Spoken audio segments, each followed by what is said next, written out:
5 मई है और देर रात हो रहे हैं, मतलब 12 बजे से अधिक होंगे, तो 6 मई प्रवेश करेगा, दिन शनिवार का प्रवेश करेगा।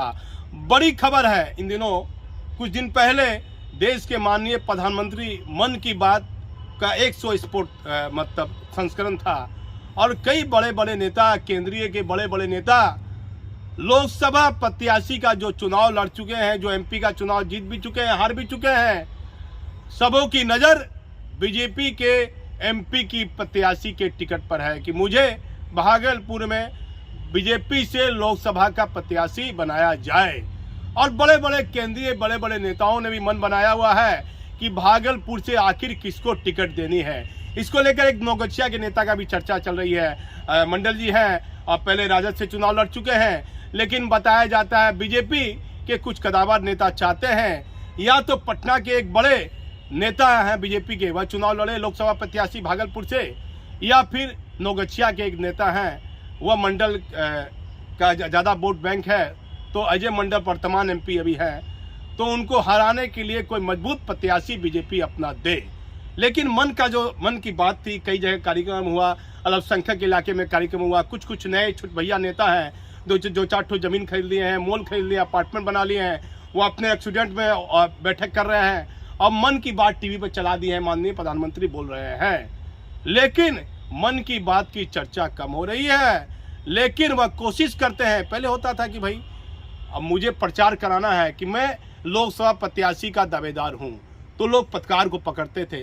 लेकिन अब तो सोशल मीडिया का ज़माना आ गया, तो लोग सोशल मीडिया के माध्यम से, फेसबुक के माध्यम से, यूट्यूब के माध्यम से आसानी से लोग ये लोग जताना चाहते हैं कि आने वाले दिनों में वह वार्ड पार्षद चुनाव नहीं लड़े हैं, कभी विधानसभा चुनाव भी नहीं लड़े हैं, लेकिन पैसे का घमंड आ गया, अचानक पैसा आ गया है। कुछ बीजेपी के नेताओं से दोस्ती हो गई है, भले बीजेपी के वर्कर के रूप में कभी काम नहीं किया हो, गाड़ी पर उतरते हैं, गाड़ी से बैठ जाते हैं। वैसे कुछ बड़े बीजेपी के कारगर नेता जो भी नए नए जुड़े हैं पार्टी से, वह लोकसभा प्रत्याशी के रूप में अपना चेहरा देख रहे हैं। मन मन में वो फोटो लोग लगाते हैं, मैं फलाने के यहाँ गया, श्रद्धांजलि दिया, फलाने के यहाँ गया, कार्यक्रम किया। वह अपने आप को लोकसभा का एमपी का प्रत्याशी मान रहे हैं। एक बड़े नेता हैं जो भागलपुर से एक बार चुनाव हार चुके हैं, जीत भी चुके हैं, और उनकी छवि बीजेपी में अब बेहतर नहीं मानी जाती है। बताया जाता है केंद्र के बड़े बड़े नेता में चर्चा है कि बीजेपी का आला कमान उन्हें भागलपुर का एमपी का प्रत्याशी भी नहीं बनाएगी, किसी नए चेहरे को दिया जा सकता है। या 2004 में एक बीजेपी के बड़े नेता लोकसभा का चुनाव भागलपुर से लड़े थे और जीते थे, उनको दोबारा भागलपुर से लोकसभा का प्रत्याशी बीजेपी बना सकती है। लेकिन जितने भी केंद्रीय नेता हैं बीजेपी के और हमारा चैनल देख रहे हैं, तो वह इस बात पर ध्यान दे कि भागलपुर में लगातार लोकसभा चुनाव को लेकर चर्चा होने लगी है। अभी 1 साल बाकी है, पक्का 2024 में चुनाव आचार संहिता लागू होगा, चुनाव की डेट ना लागू होगी और फिर एमपी का चुनाव की निर्धारित होगा कि अब वोट देना है और अब जो है गिनती होगी। लेकिन 1 साल पहले से ही कई बड़े बड़े माफिया, जमीन माफिया और कई राजनीतिक लोग कई सर्किट हाउस में, कोई गेस्ट हाउस में, अलग अलग होटल में बैठकर लोकसभा प्रत्याशी अपने अपने मन के मुताबिक गुटबाजी कर रहे हैं, लोभी कर रहे हैं कि हमारे व्यक्ति को भागलपुर से लोकसभा का प्रत्याशी बनाया जाए।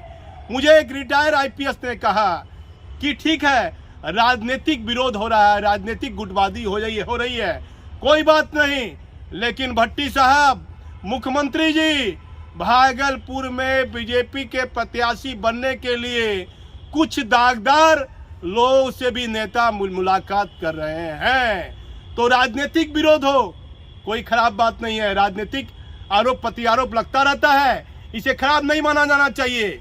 लेकिन बड़े बड़े कुछ नेता, कुछ जो दागदार लोग हैं, उससे भी मुलाकात कर रहे हैं। तो स्पेशल ब्रांच में एडीजी हैं सुनील कुमार, एडीजी सीआईडी हैं जितेंद्र कुमार। निगरानी रखनी चाहिए कि भागलपुर में कौन कौन व्यक्ति जो बीजेपी से लोकसभा के प्रत्याशी बनना चाहते हैं, वह किन किन तरह के चरित्र जो बीजेपी से लोकसभा के प्रत्याशी बनना चाहते हैं वह किन किन तरह के चरित्र के लोगों से मिल रहे हैं। क्या पहले ये बीजेपी में कभी इन्होंने बेहतर काम किया है? कोरोना काल में कभी बीजेपी के लिए बेहतर काम किया है? क्या पहले बीजेपी पार्टी से जुड़े रहे हैं? कुछ जमीन ले लिया, कुछ मोल खरीद लिया और अपने आप को बीजेपी का कदावर नेता एक कीमती गाड़ी में बैठकर मान रहे हैं। बिहार में केंद्रीय पर्यावरण मंत्री हैं अश्विनी चौबे, उनके पुत्र हैं अरिजीत सांसद चौबे, लेकिन उनकी ख्वाहिश है कि वह विधानसभा चुनाव ही भागलपुर से लड़े। एक अलग उनके परिवार का एक अलग चरित्र है और कोई विवादों में नहीं रहे हैं अश्विनी चौबे, और वह बक्सर से एमपी हैं, लेकिन भागलपुर के लोगों की चाहत है कि वह भागलपुर से भी एमपी का चुनाव लड़े। लेकिन ये तो उनकी मर्जी है क्योंकि वह बक्सर से जीते हुए हैं और अभी केंद्रीय मंत्री हैं और लगातार उनके पारिवारिक पृष्ठभूमि बेहतर रही है।